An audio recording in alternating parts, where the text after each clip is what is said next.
It is the humble crop that so much of our food production depends on.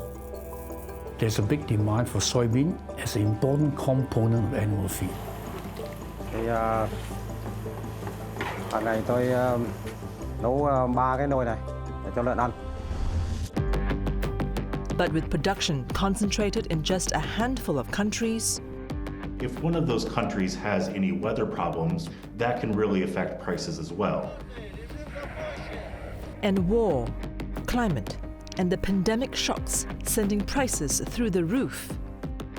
If the temperature is too high, it will reduce the rates of activities and it will reduce the crop yield. Itu demo serentak, Pak. Jadi pas harga kedelai naik terus-terusan. Udah susah lah untuk diambil kelebihannya. Could a soybean shortage hurt our dinner tables? If the situation continues to worsen, we will see more people suffering from food shortages. Some of them may even suffer from famine.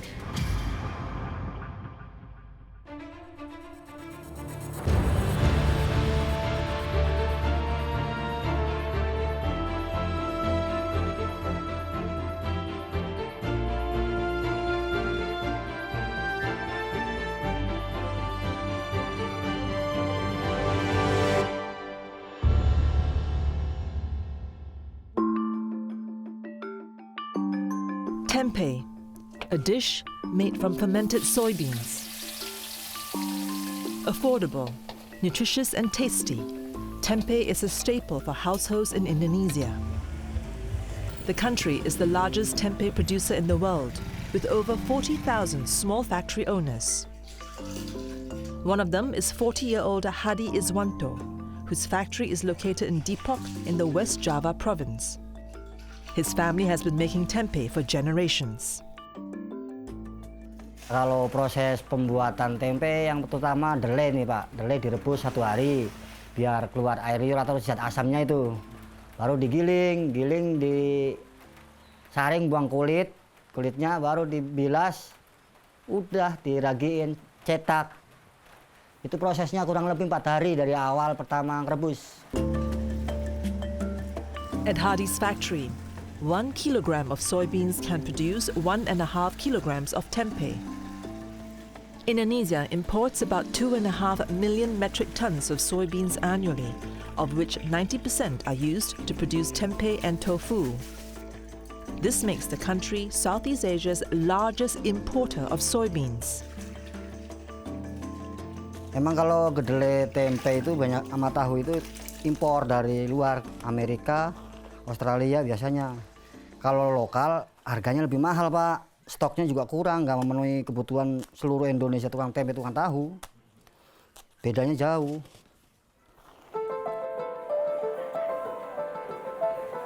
Soybeans were discovered 2,000 to 3,000 years ago in China. The global soybean production hit 350 million metric tons in 2020. On average, about 3/4 is used as animal feed, 20% for direct human consumption, and 4% for industrial purposes, such as biofuels and lubricants.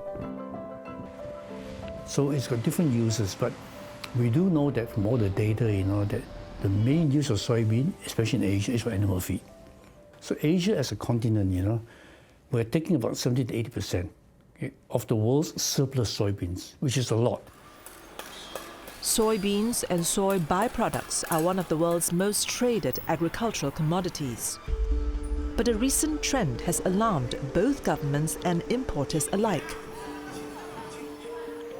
Since the start of the pandemic, the price of soybeans has almost doubled, driven in part by a supply crunch. Soybean production can also be interrupted in the near term by many different sort of shocks, so to speak. For example, as a result of climate change, if temperatures go up tremendously, they go above the 40% centigrade, kind of point, then you find that soys don't flower very well after that. So because of that, your production in the field is affected. This was the case in North America about 4 years ago, when they had a drought, like water, but temperatures went up tremendously. The US, as the world's #1 soybean producer, actually exported much less itself Yeah? So those temporary effects are all there. Soybean exports around the world are dominated by just 3 countries: Brazil, the USA, and Argentina. And when these countries see erratic climate-related weather, shortfalls in one will see ripples across the entire supply chain. Brazil, the world's largest soybean exporter, saw its worst drought in 91 years in 2021. This follows a 6-month-long drought the year before. And once any particular big producer like the US, Brazil, or Argentina suffers from a climate shock, then because these countries account for more than 80% of the world's soybean production, then the rest of the world will suffer because there's not enough soybeans going around and will feed. And then along the way, you see disruptions, like the Russia-Ukraine crisis, right? So anytime there's a disruption in supply, prices go up. Right now there's worries about drought in Argentina. Last year we had a drop in production in the US, and overall that market tends to be in pretty good balance. Supply is usually matching with demand. So if we have a year where there's a drought in the US, a drought in Brazil, something else that happens, that can, even if it only reduces production a little bit, can really send prices up because people still need to eat, so they're willing to pay a little bit more. And that feeds into higher prices for soybeans. As prices soared, the importance of soybeans to Indonesia's food security came sharply into focus. In February 2022, Tempeh and Tofu producers protested as they struggled with high production costs. They closed their businesses for 3 days, so there were no tempeh or tofu sold in the markets. Hadi was one of the protesters. Waktu tahun 2002 kita protes demo ke pemerintah, tanggapannya biar harga kedelai itu turun gitu kan. Tapi ternyata nggak turun, cuma dikasih subsidi, cuma subsidinya nggak merata. Harga kedelai masih utuh, cuma paling kita naikin, harga tempenya naikin. Yang jadinya 4.000, 5.000, yang jadi 5.000, 6.000 begitu, Pak. Sebagian ada yang ngecilin tempenya, dikecilin.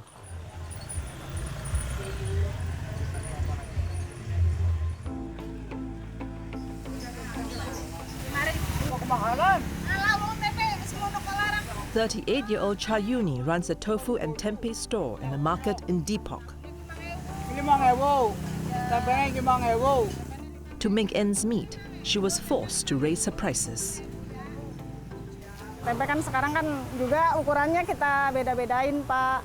Ada yang kecil 5.000, ada yang 7.000, ada yang 8.000 gitu. Biar pembeli itu nggak pada bingung, soalnya sekarang kan kedelai makin mahal ya. Makanya itu kita solusiin sendirilah sepintar kita. Ada yang 5.000, ada yang 3.000 gitu. Kalau ini kan yang dulunya tuh 5.000, sekarang ya 8.000. Kalau kedelai kan bahan bakunya semakin naik, Pak, sekarang. Kita kan namanya masa dagang masih segitu-segitu aja. Kita kan juga pengen gitu ya. Pengen ada hasilnya gitu. Pengen ya biar cukup lah, pengen apanya gitu. Sekarang pembeli juga jarang yang beli ya. Yang biasa lengganan juga dulu kan banyak gitu, sekarang dikurang-kurangin, Pak, ya karena mahal gitu kan, jadinya pembeli kan susah jualnya juga. Tempeh and tofu are important and cheap sources of protein in Indonesia. The average Indonesian consumes about 12 kilograms of soy products a year, compared to around 8 kilograms of chicken, the most widely eaten animal protein. Sekarang harga tempe 1 papan aja 7.000. Sekarang kalau ayam 1 ekor aja 36.000 atau 40.000. Itu jadinya lebih mahal. Nurseha is a domestic worker and a mother of 4 young children. They live in a makeshift house in Karawang.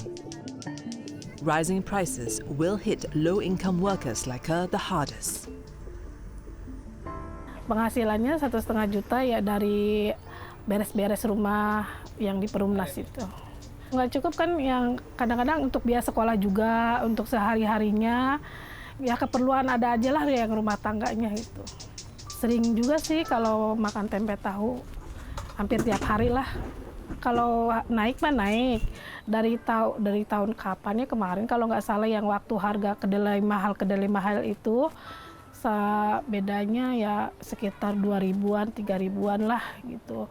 Ya karena impor terasa banget. Karena kan biasa murah jadi sekarang apa-apa serba mahal jadi ya kerasa. Pengeluarannya segini sehari jadi lebih mahal lagi. Unfortunately, in terms of food security, it's always the poorer people. People in the low economic strata, they're always affected. The reason is very simple. Of the available household income, right, for food, okay, the higher income, the smaller the percentage of your income you spend on food, right? The lower your income, the higher percentage you spend on food. The average Singapore household spends less than 10% of the household income on food. In our neighboring countries, the figure is closer to 40 to 50%. And it gets worse as you go down household income.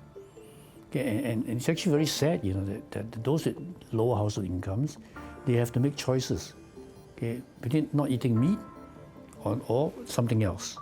Okay, and this affects overall the health of people, right? So implications, I think for food security are that definitely the lower income folks will be affected. Many of the poorer, especially those who live in the cities, because they have no access to other kinds of protein. Yeah. Net, I think any shortage, any rise in price of soybeans will definitely filter down to affect people in different ways here. And there are worrying signs that the fall in soybean production could be a longer-term problem, with severe effects all along our food supply chain.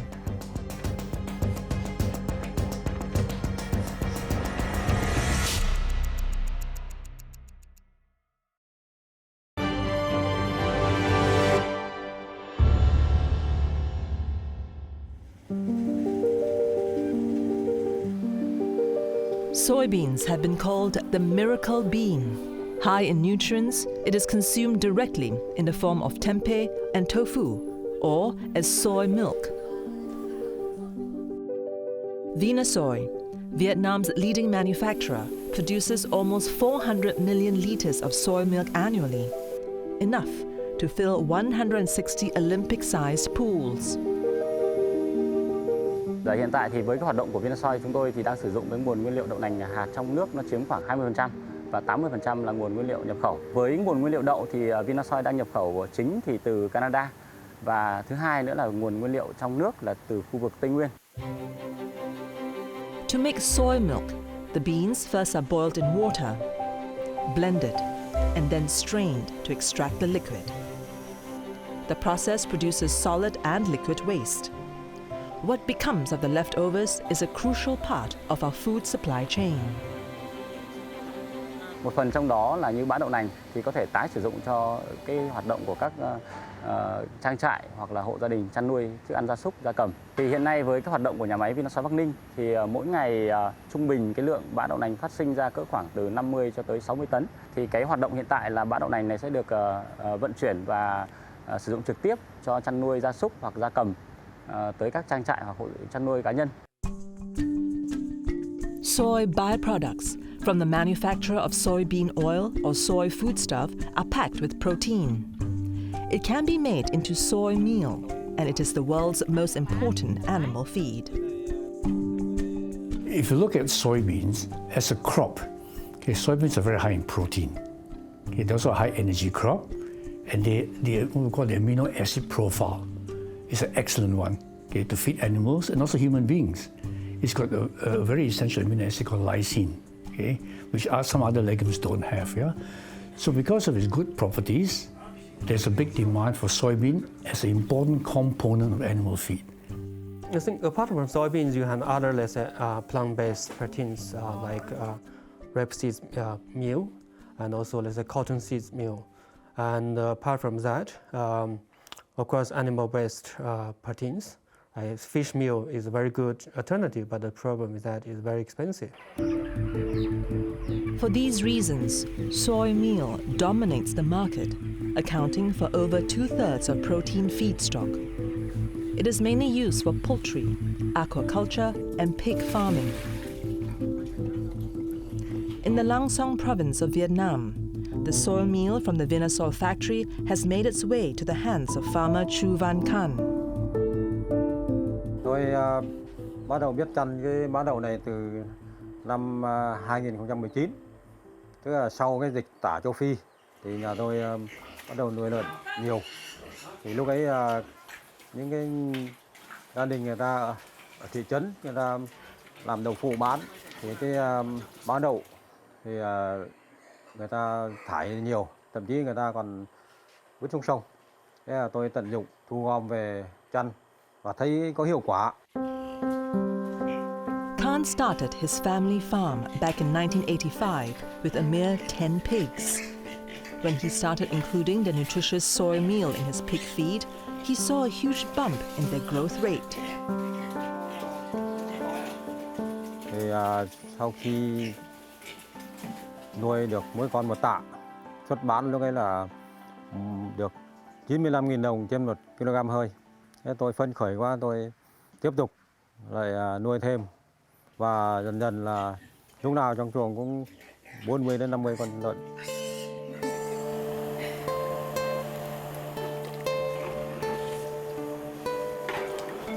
Thì hàng ngày tôi nấu 3 cái nồi này để cho lợn ăn. Nồi thứ nhất là cái bã đậu nhập từ nhà máy sữa đậu nành Vinasol. Còn nồi thứ hai là nồi bột ngô trộn với một phần của cái bã đậu. Nồi thứ ba là dành cho lợn con thì cũng có gạo với là một phần của cám gạo. Tôi phải đun lên để sôi để phòng cho nó đỡ ỉa chảy, đau bụng. Và thịt lợn của con thịt lợn ăn cái bã đậu này thì rất là ngon. Có thể nói là tương đương với cái thịt lợn rừng nuôi ấy. Soy meal makes up 60% of Khan's pig's diet. For his pigs to grow well, they are fed 3 times a day. Every month, he buys about 6 tons of residue from Vinasol through a wholesaler. However, even buying in bulk, he's feeling the pinch from rising prices. Trước kia thì giá nó ít nhưng mà bây giờ tăng đến 20.000 một bao ấy. 20.000 một bao bã đậu này, tăng đến 20.000 một bao. Tăng nữa thì nói chung tăng nữa thì nuôi dân không có lãi. The rising price of feed has caused meat prices to climb. In the same period that saw soybean prices double between 2020 and 2022, pork and poultry prices rose in tandem. While prices have come down in 2023, one research paper suggests that the long-term outlook could be bleak. Here at the Chinese University of Hong Kong, Dr. Felix Leong and his team study the impact of climate change. They recently published a paper projecting that soybean yields could be reduced by 42% in the US and 22% in China by the year 2100 due to adverse weather and pollution. In my study, I look at the impacts of air pollution and climate change on food productivity. So I focus on the air pollutants called ozones. It could enter the stomata of the plants on the leaves, and it would destroy the photosynthetic rate. So in my model, I'm doing simulations of using the 4 stable crops. So those are rice, wheat, maize, and also soybean. And I'm using all sorts of data available from the literatures. And yeah, we input all the data into the model and do simulations of the future scenarios. In a business as usual scenarios where the emissions stays the same trend as nowadays, which is what you would get higher temperatures in the futures and also a lot of high concentrations of greenhouse gas. If the temperature is too high, and it will reduce the rates of activities, and it will reduce the crop yield. And also with extreme rainfall or drought, because water is part of the equations in photosynthesis, and with too much water, it will reduce the oxygen intakes inside the roots, and also with too less water, it can't protect the plants from like pests and other insects. So yeah, this climate factor could pose a challenge to the crop productivity. Ironically, in the rush to ramp up production, large swaths of the Amazon rainforest in Brazil and Argentina have been cleared for soybean farming, which adds to the climate crisis. If Felix's model bears out, global warming could decimate the production of many crops, including soybean. During the lean years, there could be a scramble to import soy products, especially by the world's largest soy consumer, China. And what it means is that China will have to import a lot more soybeans, okay, to satisfy the deficit in production, right? And if the US production also declines, there'll be much less soybeans available on the world market. You know, from the current, let's say 350 million tons, right? You talk about a reduction, in the availability. It will go down below 200 million tons. Its implications for food security are actually quite severe, in the sense that we call this protein security. Not just staple, rice security, but protein security. Now, protein security is a very serious issue, because protein is a very important part of our diet, nutrition, right? There's some things you cannot get from plants. You can only get from protein, from animal meat, okay? Important vitamins, minerals, and so on, Okay, you can have basically food security in terms of availability, but you don't have nutrition security because it's an imbalanced diet, right? So we all need to eat meat in some ways. And for farmers like Khan, the soy meal price hikes that is hitting his profits could be here to stay. Nuôi nhiều quá, không có gì chăn thì cũng không có lãi. Nếu không có mã đậu, tôi sẽ bỏ nghề hoặc là nuôi ít thôi. But even as these threats loom over soy supplies, demand for meat, and consequently soy, is growing. Global appetite for meat is expected to double by 2050, following Asia's growing share of the global middle class. From all our studies, we'll continue to see its increase in demand for animal meat, and in the process driving the demand for animal feed. And soybean is the most common animal feed. So for the near future, we can expect to see the demand situation increasing and not decreasing at all. And in a bid to ensure its own supplies, what is the world's largest importer doing to bolster its own production?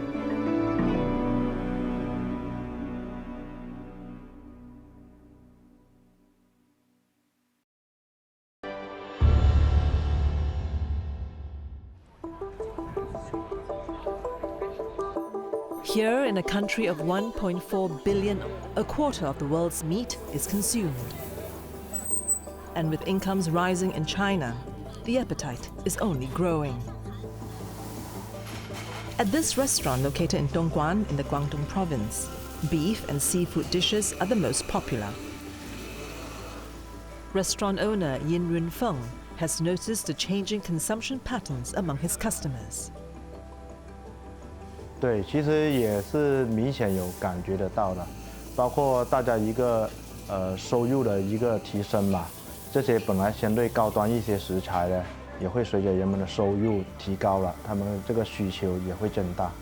越来越多的年轻人应该会更喜欢吃这些海鲜啊、肉啊，我觉得这个人群还是不断的在增加的。至于一些中产阶级的，他们可能就会更加平衡一些。 就是荤类的、蔬菜的更加平衡。如果年纪更大一点的，他们这个养生意识会更加强了，可能就是蔬菜会相对于会更加多一点。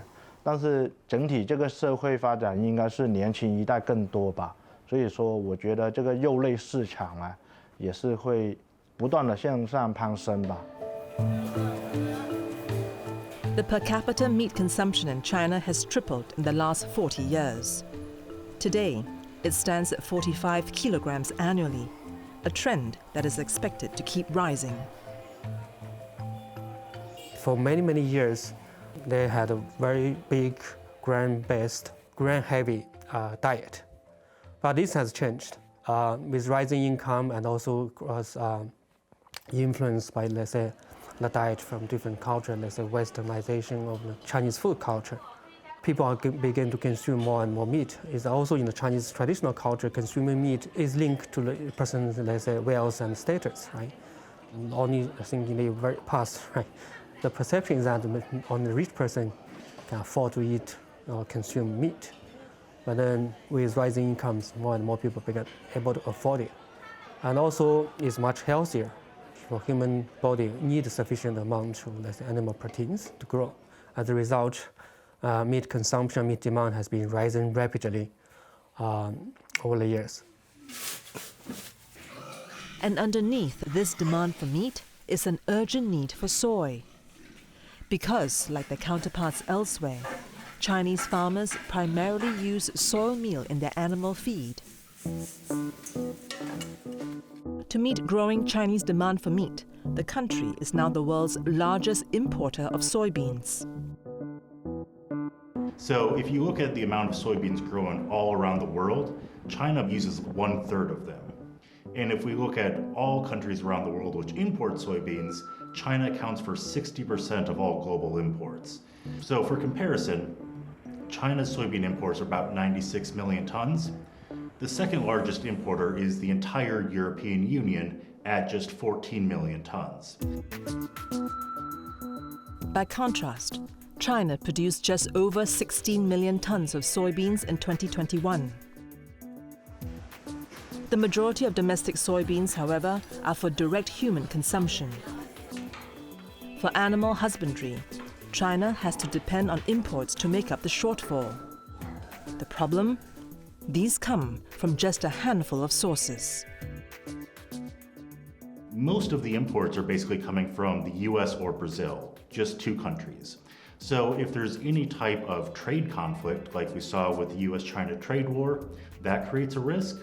There's also a risk if there's any type of drought or crop damage, either in South America or North America, because there isn't really much other place to buy soybeans.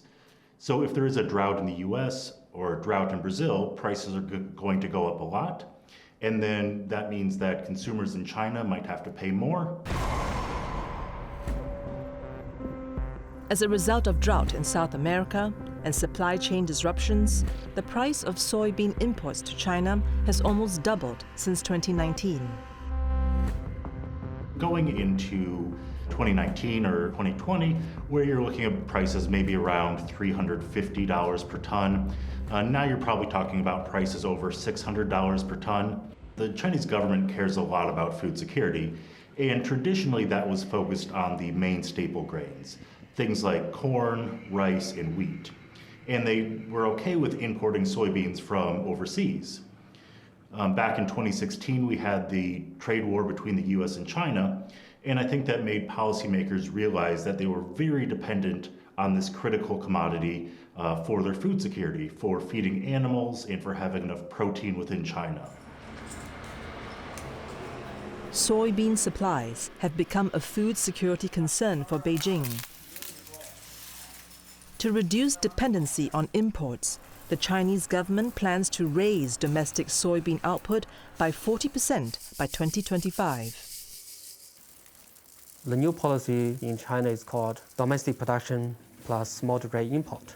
So there has been policies, realizing that you have to import, but how to reduce the risk arising from this rising dependence on the international market became a priority or new focus for the Chinese government.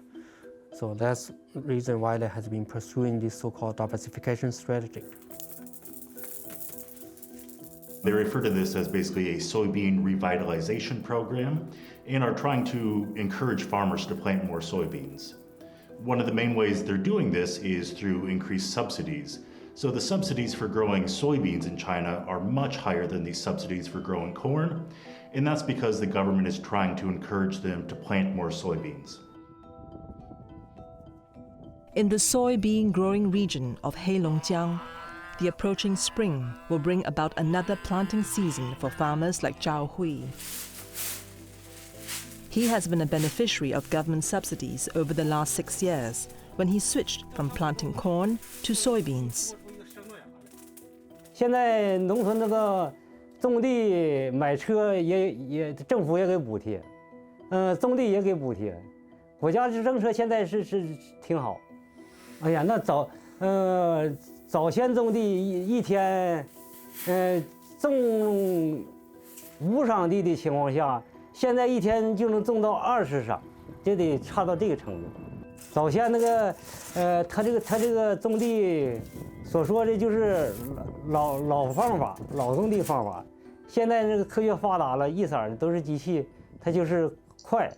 那起码不计1亩地补助300多块钱，正常好年头打了1亩地黄豆能打到550斤，一场地能那5000左右，那正经不错呀。 With the subsidies and expanding farm plots, last year China saw a record production, estimated at 20 million tons. And there are signs the country's import volume has peaked. So at this point, we're not seeing China's soybean imports growing anymore. For basically 2 decades, they were growing at about 10% every single year. At this point, they've been pretty stable, between maybe 95 to 100 million tons. So we're not seeing that level of growth anymore. As the population starts to decline, there will also be less demand as well. So by China being able to meet more of its own internal demands, it actually helps the global industry, the global supply of food itself.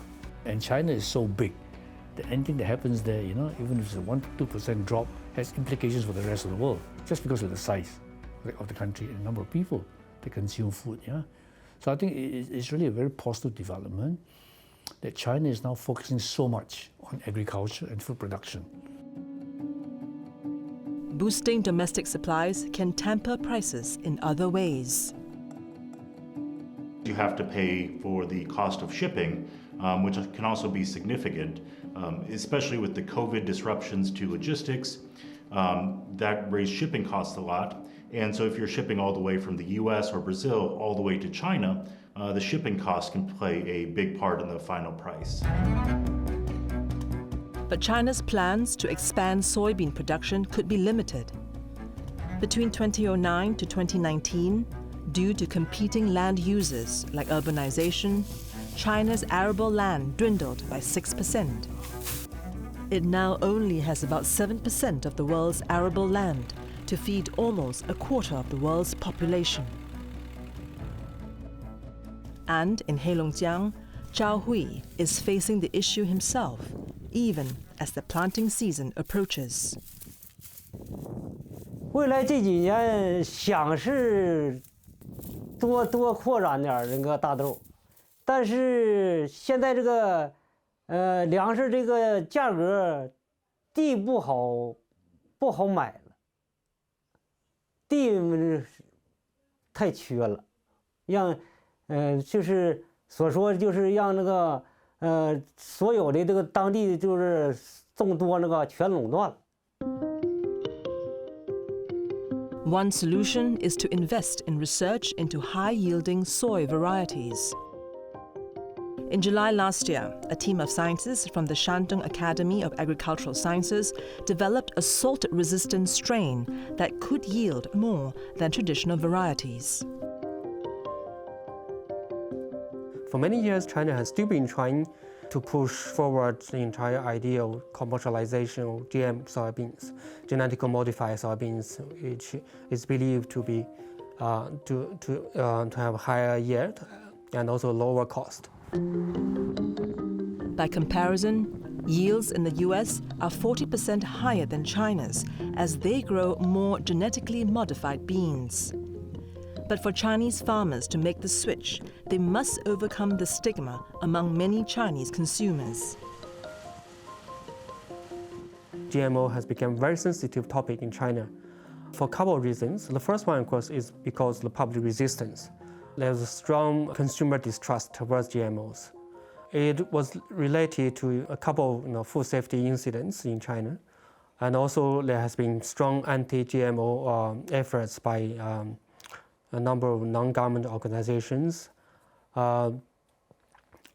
which has made consumers very worried about the safety of GMO. In fact, it's a common perception among Chinese consumers that when you consume GMO products, it might cause, let's say, cancer or infertility. So it remains to be seen whether, let's say, eventually if China give green light to GMO production in terms of soybean, in terms of corn, how much willingness the consumers have in terms of consuming these products. Meanwhile, in other parts of Asia, soybean farmers turn to alternative solutions to ensure a steady output.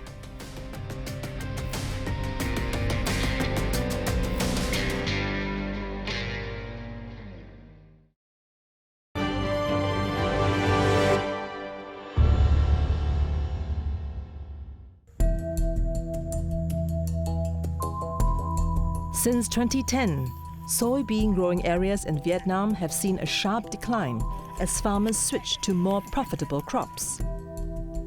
Farmlands devoted to soy have fallen from around 200,000 hectares to under 40,000. And agricultural intensity is low. Each hectare only produces about 1.5 tons of beans, half the yield of similar farms in Brazil.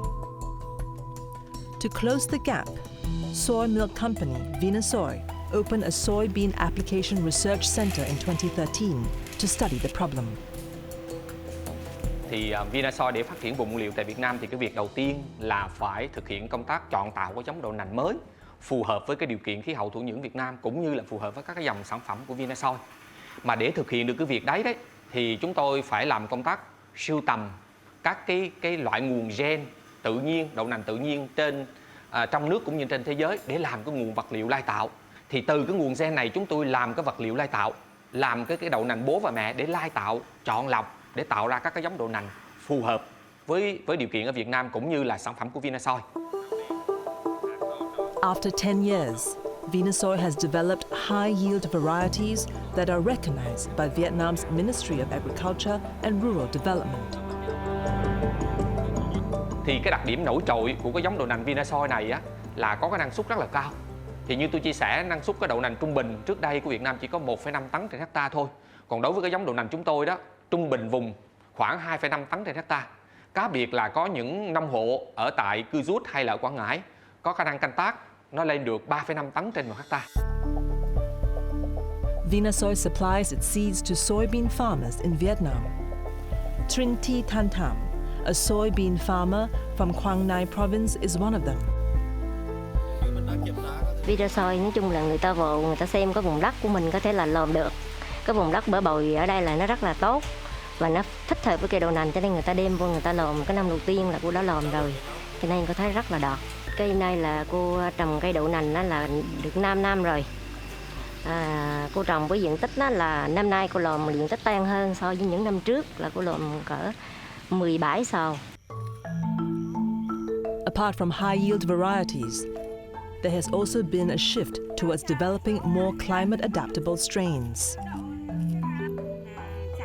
Và đặc biệt thời tiết gần đây thì lại hay mưa kéo dài về cuối thu, cho nên là cái chân đất nó càng bị ngập và ướt nhiều, cho nên là phải chọn tạo những giống đậu tương có khả năng chịu ngập, chịu ướt để sinh trưởng phát triển tốt, để đảm bảo mật độ cũng như là đảm bảo về năng suất thu hoạch. Trong quá trình chúng tôi đã kết hợp nghiên cứu cơ bản ở tại viện và triển khai thực tế thì thấy là đã đánh giá và chọn ra các giống đậu tương chịu ngập cũng như là đậu tương giống DT35, giống DT32 trồng trên địa bàn ở đây và các cái tỉnh khác.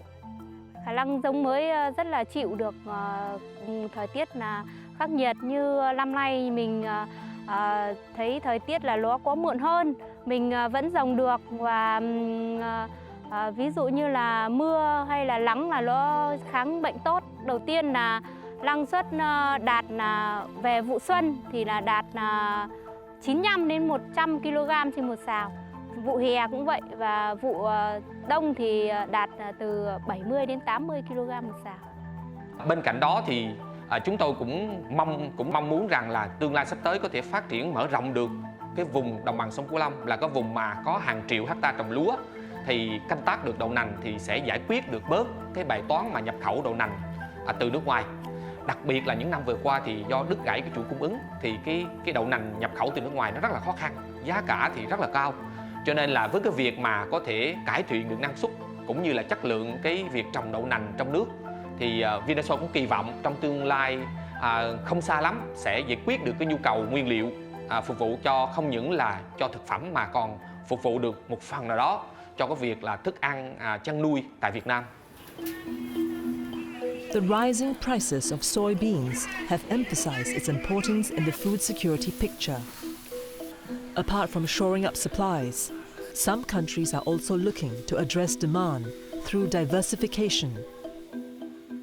The Chinese government issued guidelines as part of its 2021 rejuvenation plan to lower the soybean meal share in animal feed. Tian Qingwei is a pig farmer in Suihua, Heilongjiang, who rears 60 pigs, weighing 300 kilograms each. He uses mainly corn to feed his herd. 就是说每月买25袋，一袋是80斤装的，苞米得用4000斤到5000斤。正常猪要吃就是得吃玉米掺饲料，要有那个说一次性那个东西。 但是咱也没用过，都说好的东西，它也是用那个玉米去去原料也得有玉米，完了去就是生产，到时候说一次性不用添加饲料的。但是农民要喂猪的情况下，都是使的那个玉米掺饲料，必须是玉米掺饲料，这个猪长得比较快一些。养猪都这么喂，基本上都这么喂。现在的饲料都是好的，玉米得用好的，好的长得也快。 The media report official statement since suggesting that it has been a very successful effort. And overall, let's say soybean meal share in terms of animal feed has dropped from 17 or nearly 18% to 15%, then which has resulted significant reduction drop in terms of overall soybean demand. Then there is another proposal to curb demand by eating less meat. From an efficiency perspective, there is some merit to this argument. Farmed animals consume more food than they produce, something known as feed conversion ratio.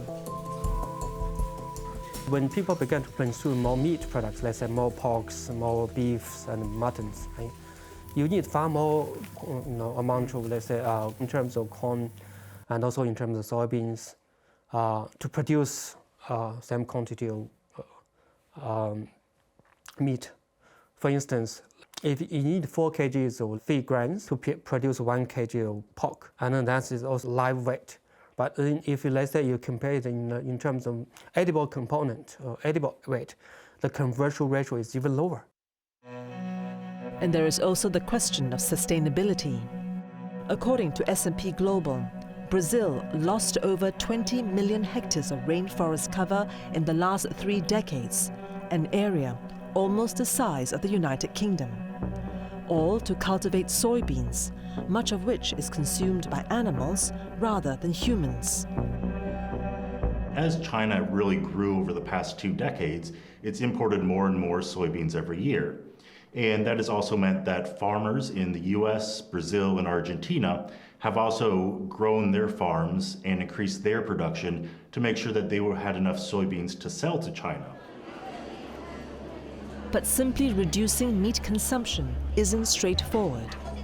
There are considerations around nutrition, culture, and the economy.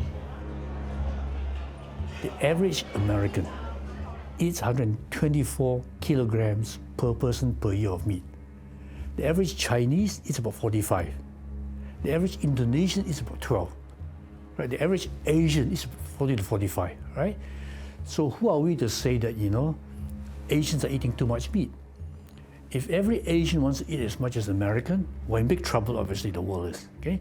But I don't see that happening in my lifetime anyway, okay? I think people have the right to eat more protein, to eat more nutritious food if they want to. Okay? And I think we cannot deprive them of that right, especially if they can afford it. Now, definitely, I think eating too much protein is bad. We know that. But what is too much? 124 kilograms, yes, that's definitely too much. 45 kilograms, I wouldn't say that's too much at all. Back in Heilongjiang, Tian is fattening his pigs for the market. 假如说这个现在是2月份，那个3月份、2月份到养猪，到3月份养猪，你得到9月份，得到9月份卖猪，就是够能够分量，能够人收的那个就是标准分量，得到那时候能卖。基本上就是6个月吧，6个月，你6个月想大点再卖，因为现在卖猪必须得涨到300左右斤卖，你200多斤卖就不合适了。As China goes back to normalcy following the easing of COVID restrictions, many restaurants are hoping for a rebound in business. But with that comes a real hunger for meat and related soy products. High prices in soybean are likely to persist in the near future. Food security is a very complex issue, but it certainly is a hot button issue that all governments should address and plan for, which is very key for food security if they want to avoid any crisis. Being prepared, basically, it's very key.